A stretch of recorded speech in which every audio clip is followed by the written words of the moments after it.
An expert panel review is an opportunity to better align the research and interview questions to the chosen topic.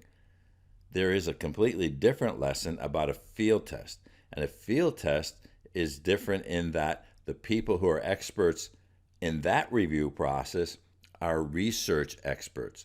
With the expert panel review, we're looking for subject matter experts in the content. So the idea is that the proposal will go through two different official review processes.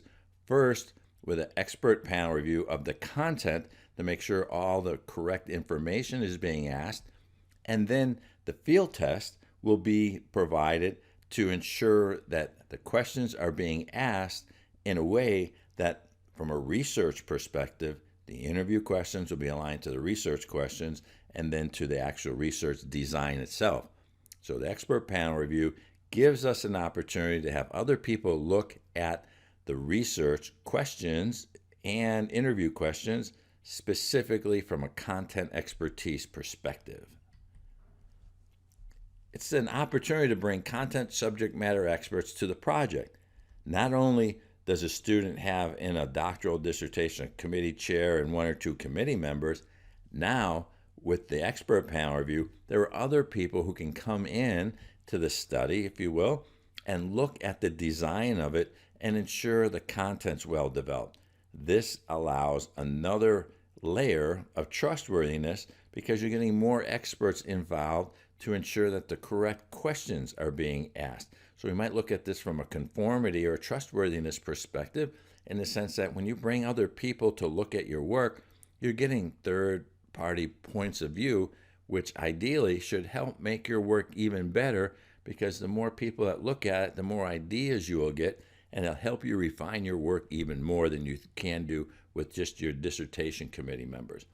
Even in the workplace, I have expert panel reviewers look at all the questions before I ever interview anyone. I want to make sure that I'm asking the correct questions the correct way. The idea to improve the validity of the research is important. For qualitative researchers, one of the concerns there is that qualitative research is not as stringent. It doesn't produce as good enough results as quantitative. Now, that's just kind of a myth that's out there. It's not necessarily true.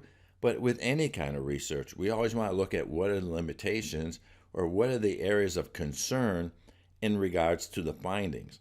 What do the findings have that could suggest that maybe they're not accurate or that they're as accurate as can be? The idea of the expert panel review is giving another layer to improve the validity of the study, to suggest that more than just one person or just three people had their hands in designing the work.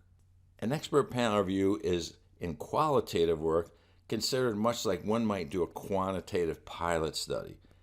In quantitative research, there are different applications of such tools like a pilot study. As in qualitative research, we have the expert panel review. We also have the field test that we can apply to qualitative research.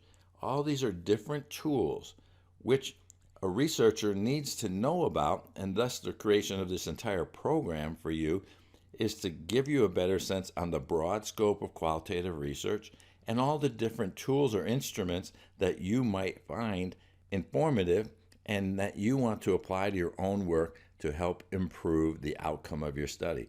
Or perhaps you're that faculty member. You want to learn all the different facets of qualitative research so that you can be a better mentor, a better dissertation chair, committee member to help others do their research even better than they would have otherwise. Now, I prefer to have the expert panel conducted before a field test. And yes, a field test is also done before submitting the proposal. In an expert panel review and the field test, there's no data collection. So this is all done before one submits to an IRB. It's actually done before the proposal is approved by the committee. Think of an expert panel, much like a field test, as part of developing the interview questions. We might call it the instrument for collecting data, and it's all done as part of the instrument developing and proposing the work. So by the time you get your proposal approved, the expert panel and the field test have been done to ensure the accuracy of those questions. A lot of times people say, well, gee, you shouldn't do an expert panel review or field test until after the IRB. That would be incorrect. That's because there's no data being collected. We're just refining the process of getting to the point where we can collect data. Next, I want to address how to conduct an expert panel review. So the first step I encourage students to do is work with their dissertation chair to align the research method and design to the central research question or questions and interview questions. This is always the first step in everything. Coordinate and collaborate with the dissertation chair, as long as you are the student. If you happen to be the dissertation committee member, I would encourage you not to get involved with the expert panel review unless asked to by both your student and the chair for that committee. The idea is the chair is supposed to help the student get the dissertation proposal about 90% complete, if not more, and the committee member comes in to kind of make sure that everything's aligned, give a little different perspective from the beginning, make sure everything's aligned correctly and designed in the manner that's going to be approved by the university. Second, with the dissertation chair, I encourage the student to decide whether to let the committee member or members see the work before expert panel review. My personal choice is not to give it to the committee members. Not that there's any reason why they shouldn't be able to see what's going on. That's not the case. But again, the idea is for the dissertation chair to do most of the work to prepare the proposal to be approved. I would much rather have my student conduct the expert panel review and do the field test and produce a much better outcome, so when the committee members read it, there's no concerns there. They look at it hopefully one time, give some areas for improvement, and you get the approval. If you submit work too soon to committee members, you're going to have the work go back and forth too many times in the review process. So the idea here is get your proposal developed as best you can. And then when that proposal's pretty much perfect and ready for approval, then let the committee members see it, and hopefully they'll find it to be aligned well, and from that point forward, the work will process extremely well. Now, if you're a dissertation chair, committee member, these are questions and concerns you might want to address with the student and other peers to see what process they actually want. Some committee members like to be involved from the very beginning, maybe too much so in my perspective. There's nothing wrong with it. There's no one best way to do this kind of work. I'm just sharing here what I believe works best and what's worked well for my students so far. The third step is to invite 2 to 4 content at the next step. The third step is to identify and invite 2 to 4 content subject matter experts who are not committee members, somebody who has no stake in the work whatsoever. Maybe they are faculty at university who teach the content courses. Maybe they're experts in the field where you work, where you're going to do the research. They wouldn't be part of the research population, but maybe it's somebody who has expertise like you do in the content area who can help you to ensure that you're asking the correct questions in regards to the subject that you're going to study. 2 to 4 people. I like to have my mentees get at least 2 inputs. 4 is more than enough. This is not a situation where more is better. You don't need 10, you don't need 6. You just need a couple people to look at it and look to ensure that everything that could be asked is being asked, and for somebody maybe more so just to look and confirm that what you have is validated and suggest, yeah, that you're asking some good questions.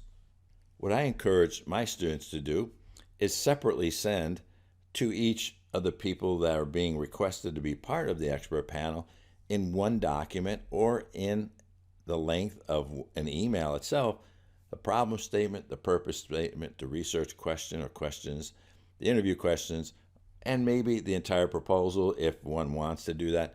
But keep in mind, expert panel reviewers don't need to read 100 pages of information. Most of them would probably say, no, it's too much. So I like to give them the abbreviated input, things that are most important, like what is the problem, what is the purpose of the study, let them see the questions, and get some feedback. In particular, will the interview question answers produce the right information? The focus is not on the problem, purpose statement development, or even the research question. It's the interview questions to help ensure that what's going to be asked of the people interviewed will produce information that's related to the content as best as possible. Ask the content experts to review your research and interview questions, and ask them for feedback about seeking what content information is needed that may be missing. This is what you want help with. Is there anything missing? Or maybe are there questions maybe that don't need to be asked?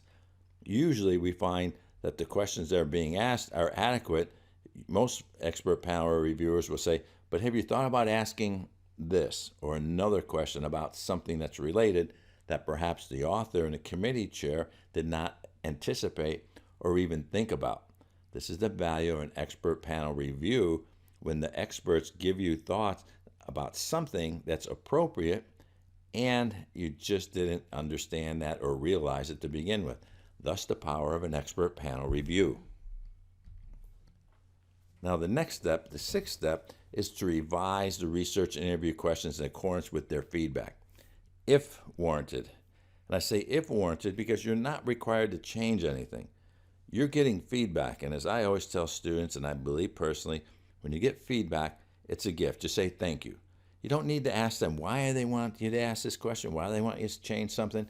You can if you want to, but the idea is get feedback, say thank you for that feedback, then consider it. If 2 or 3 experts said the same thing, well, maybe you might want to change it. If one expert just kind of gave you information that you don't understand or don't believe in, that's okay. You can ask for clarification if you want to. My suggestion is not to. Just ask them for the first input. When they give you their feedback, say thank you very much. You'll consider it.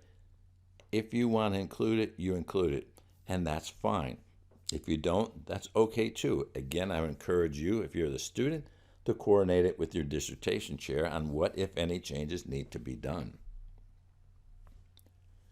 In Chapter 3, under the instrument development section, which will be the actual interview questions, write that you conducted an expert panel, you sent out so many requests, how many replied, and give a basic gist of what each person suggested. And then give a little narrative on what you changed, if any, why and why not. And then if there's a revision to the interview questions, then you're going to provide that as well, and that is going to be part of the appendix.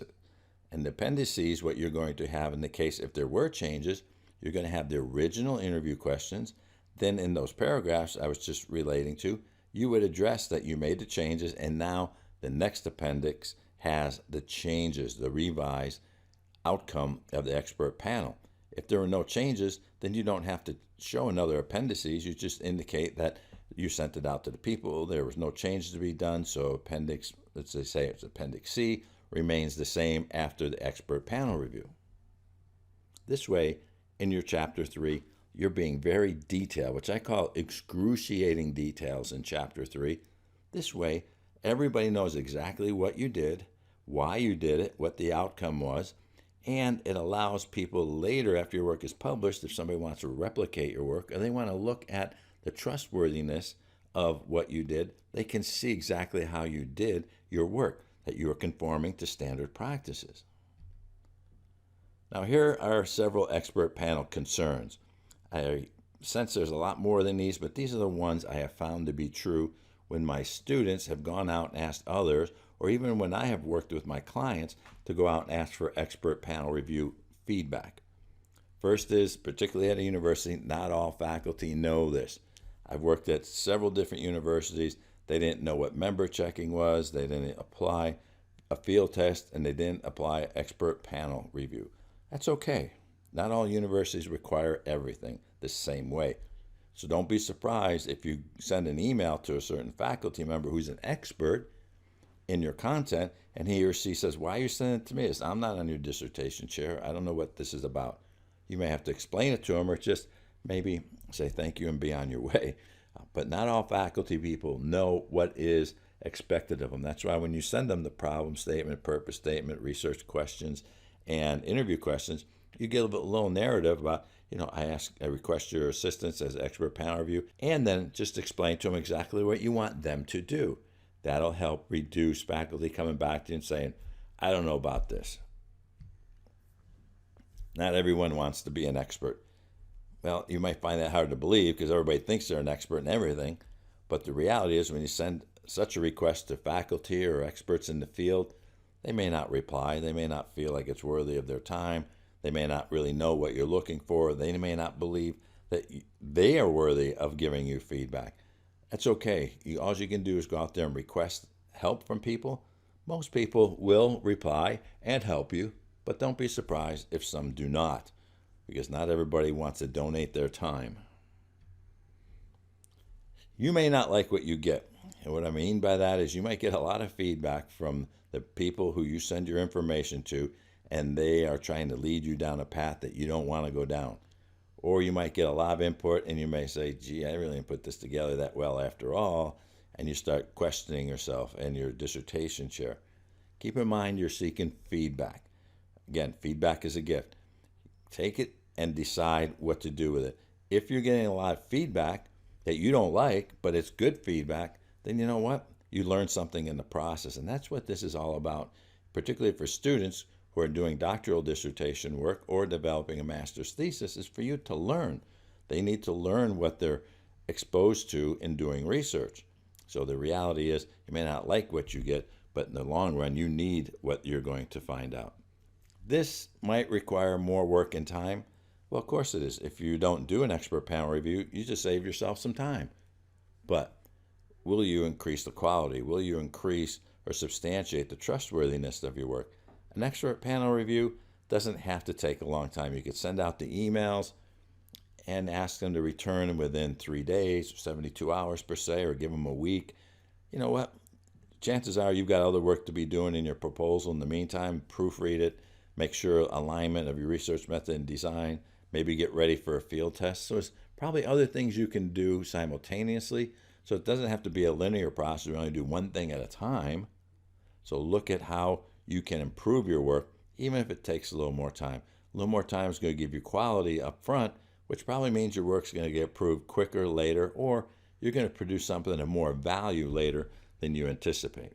I thank you for supporting me and what I've been doing throughout this program. I hope you find it helpful.